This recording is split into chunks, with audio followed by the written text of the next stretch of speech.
महाराष्ट्र नवनिर्माण राज्यात आज महायुती सरकारचा शपथविधी सोहळा पार पडलेला आहे।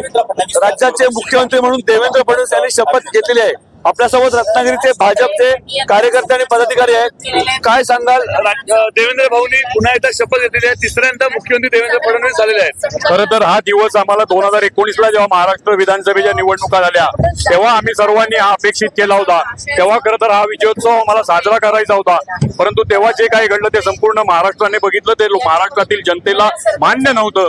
म्हणून 2.5 वर्षापूर्वी सत्तांतर झालं आणि एकनाथजी शिंदे असतील, देवेंद्रजी असतील किंवा अजितदादा असतील यांच्या नेतृत्वाखालील महायुतीय सरकारने अतिशय चांगला उत्तम कारभार या राज्यामध्ये केला आणि त्याची प्रचिती देवेंद्रजींच्या मुख्यमंत्री पदाच्या रूपाने आज सर्वांना येते की भरभरून मतदान महाराष्ट्रातील जनतेने महायुतीच्या उमेदवारांना केलं आणि निश्चितपणे याच्यात देवेंद्रजींचा सिंहाचा वाटा होता।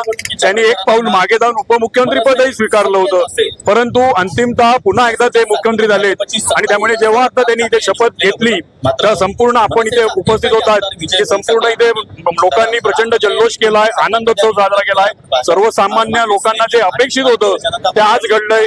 देवेंद्रजी पुन्हा एकदा महाराष्ट्राचे मुख्यमंत्री झालेत आणि म्हणून भारतीय जनता पार्टी रत्नागिरीचे आम्ही सर्व कार्यकर्ते पदाधिकारी त्यांचं अभिनंदन करतो। त्यांच्या रूपाने महाराष्ट्रातील जनतेने नरेंद्र मोदींचे हात दिल्लीमध्ये अधिक बळकट केलेत असं म्हटलं तरी वावगं होणार नाही। देवेंद्रजी आगे बढ़ो, हम तुम्हारे साथ हैं। महायुती सरकारच्या रूपाने आता नरेंद्र मोदींचे हात बळकट झालेले आहेत। आपल्यासोबत उमेश कुलकर्णी आहेत। काय प्रतिक्रिया? देवाभाऊ मुख्यमंत्री झालेले आहेत। देवाभाऊ मुख्यमंत्री झालेत। आमच्या भारतीय जनता पार्टीच्या प्रत्येक कार्यकर्त्याला खूप आनंद झालेला आहे, कारण देवाभाऊंनी जी पक्षशिस्त दाखवली ती आमच्यासारख्या कार्यकर्त्याला फार मोठी शिकवण होती आणि त्यामुळे आज देवाभाऊ पुन्हा एकदा मुख्यमंत्री होऊ शकले हे त्याच पक्षाचं असलेलं पालन केलेल्याचं उत्तम उदाहरण।